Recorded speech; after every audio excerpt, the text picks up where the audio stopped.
Vydržia mi nové okná aspoň 20 rokov? Toto sa pýtate a ja vám ukážem jeden profil. Toto je profil, ktorý má vlastne 5 komôr, áno?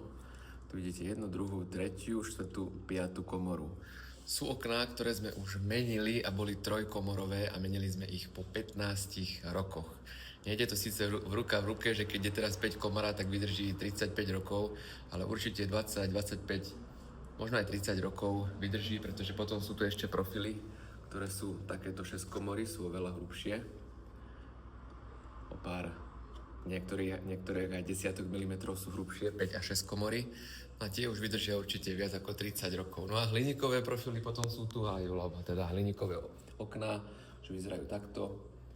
To si určite rozoberieme v ďalších videách. No a tie hliníkové už vedia vydržať aj 50 rokov a sú len o nejakých 30% rozdiel ceny medzi hliníkovým a plastovým oknom. Ale prídite sa k nám pozrieť do Donneru na Železničnej ulici v Trenčíne a ja vám všetko poukazujem.